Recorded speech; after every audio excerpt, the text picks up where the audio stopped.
Friends, स्वागत है हमारे यूट्यूब चैनल लर्निंग टिप्स में। तो आप हमारे चैनल को सब्सक्राइब कीजिए, लाइक कीजिए। अगर आप हमारे चैनल पर नए हैं तो इसे शेयर करके भी सब्सक्राइब कीजिए और ज़्यादा शेयर करिए। इससे हमें एक थॉट मिलता है, एक अच्छा सा मोटिवेशनल स्पीच मिलता है, मतलब मोटिवेशन होता है, जिससे हम अच्छे से अच्छे वीडियो, अच्छे से अच्छे टॉपिक आपको अपलोड करते रहते हैं। तो आज हम बात करेंगे use of a and an का, यानी कि इसमें हम आपको ये सिखाएंगे कि एन और ए का यूज कहाँ पे होता है, जिससे आप कभी भूल नहीं पाएंगे। तो हमारी वीडियो को लास्ट तक देखिए, इसमें बहुत अच्छा इजी स्टेप से आपको सिखाने वाले हैं कि use of a and an, यानी कि जो एन का प्रयोग और ए का प्रयोग कहाँ कहाँ होता है। तो आपको हम बताते हैं, तो देखिए इसमें क्या होता है। तो इसमें ये होता है कि जो हमारे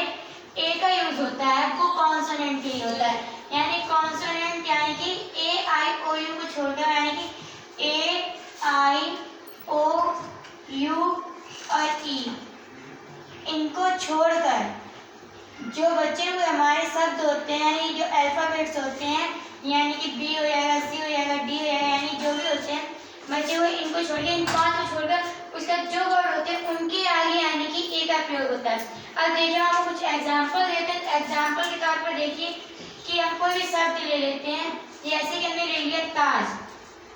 तो ताज के लिए हमेशा यूज होगा ए, क्योंकि ताज जो है टी ए कॉन्सोनेंट में आता है।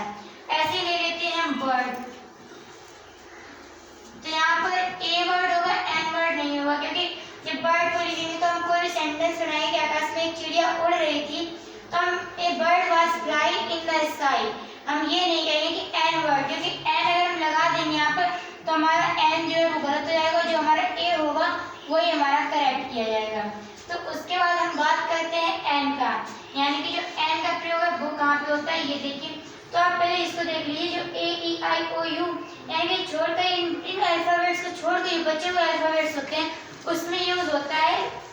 ए का, और जो बचे हुए वर्ड होते हैं यानी कि हमारी जो वॉवेल्स होते हैं उनमें यूज होता है एन का। तो वॉवेल से शुरू हुए शब्दों को देखिए, जैसे कोई भी शब्द ले लीजिए, यहाँ पर हमने ले लिया,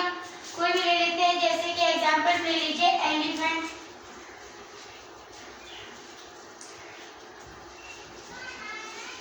यानी जो एलिफेंट है, तो एलिफेंट के लिए जो यहाँ पर एलिफेंट दिया गया है, जब हम इसका वाक्य प्रयोग करेंगे, यह एक हाथी, जैसे एन एलिफेंट करेंगे, ए एलिफेंट किया तो हमारा वाक्य गलत कर जाएगा, तो इसके लिए हमेशा प्रयोग होगा एन।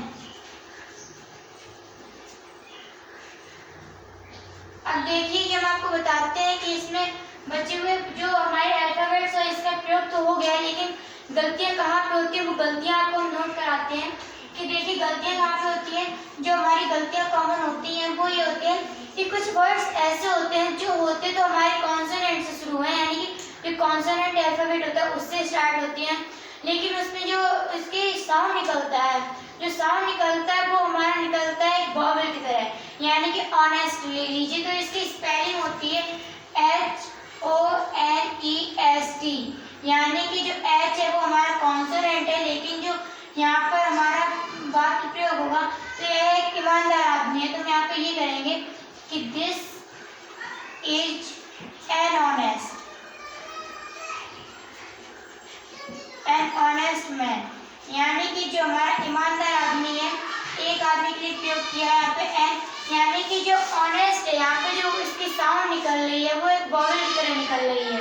और जो कॉन्सोनेंट इसमें दिया गया उसके भी मायना नहीं रखता है, कि मायने नहीं रखेगा कि यहाँ पे हॉनेस्ट है, ऑनेस्ट है। हम इसको ऑनेस्ट पढ़ते हैं क्योंकि बच्चे यहाँ पे हॉनेस्ट पढ़ाते हैं, इसलिए यहाँ पे गलत कराते हैं। यहाँ पे एक वर्ड आता है यूनियन,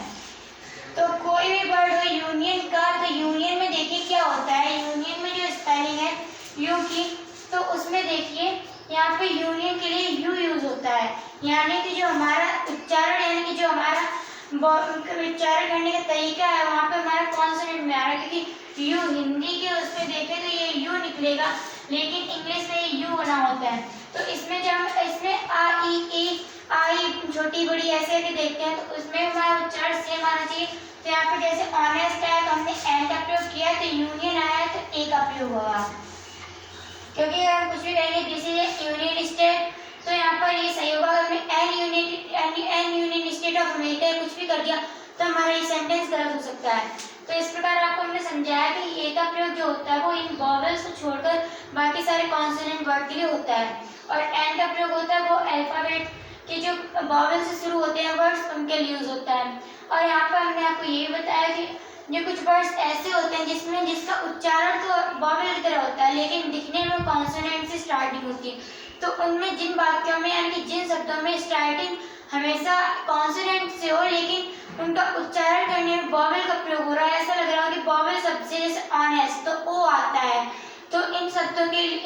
के आगे हम एन का यूज करेंगे। और जो कॉन्सोनेंट छोटे वॉवेल से शुरू होते हैं, तो वॉवेल से शुरू होने के बाद जो हमारे वर्ड्स होते हैं उनका उच्चारण होता है वो कॉन्सोनेंट का आता है, यानी कि उस स्वर का नहीं आता, व्यंजन का आता है, तो उसमें हमारा यूज ए का होगा। इसी में गलती आता ये होती है कि ऑनेस्ट और यूनियन, यानी कि इसमें जो है प्रयोग वो यूनियन में है यानी ए का प्रयोग हुआ, और ऑनेस्ट है ऑनेस्ट में से एन का प्रयोग हुआ। तो अगर आपको मेरी वीडियो अगर मेरी वीडियो आपको पसंद आई हो तो लाइक और सब्सक्राइब जरूर कीजिए और इसे ज़्यादा से ज़्यादा शेयर कीजिए। Thank you.